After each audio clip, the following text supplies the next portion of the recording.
Hola, ¿qué tal? Muy buenas tardes. Mi nombre es María Concepción Aguilar López. Soy estudiante de Derecho y el día de hoy daré mi perspectiva sobre el vínculo que existe entre los derechos humanos y la democracia.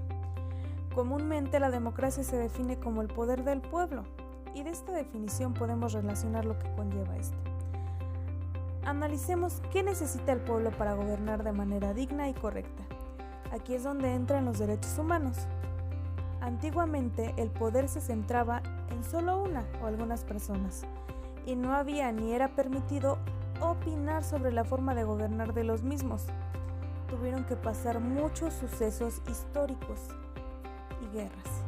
Han muerto y seguirán muriendo muchos defensores de los derechos humanos, ya que en teoría se respetan los derechos humanos, pero la realidad deja mucho al aire. Ha habido muchos antecedentes que nos han contribuido con lo que hoy conocemos como democracia.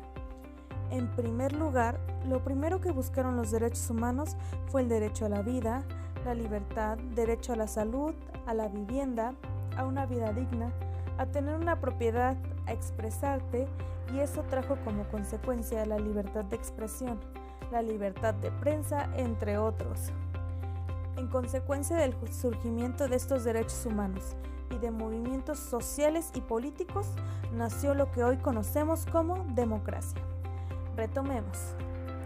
Para gobernar con democracia, lo primero que necesita un pueblo es libertad.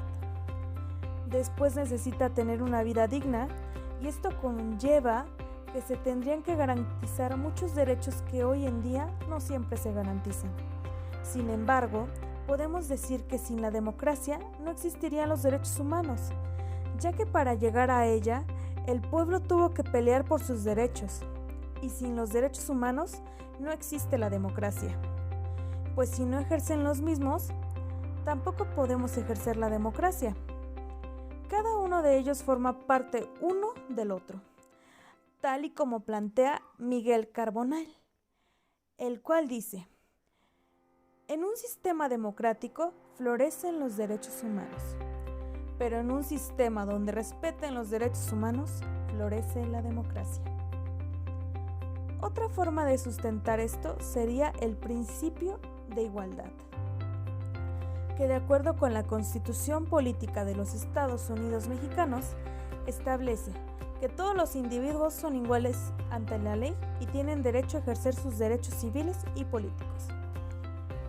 Estos valores están consagrados también en la Declaración Universal de los Derechos Humanos y fueron desarrollados posteriormente en el Pacto Internacional de Derechos Civiles y Políticos, que consagra el conjunto de derechos políticos y libertades civiles que sirven de cimiento a las democracias auténticas, que nos dice que la democracia es uno de los valores y principios universales fundamentales de las Naciones Unidas.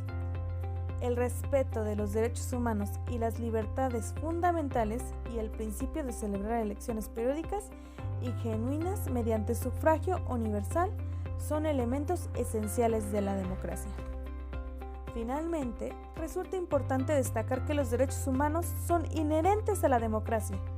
Donde se hacen valer los derechos humanos, prevalecerá el sistema democrático.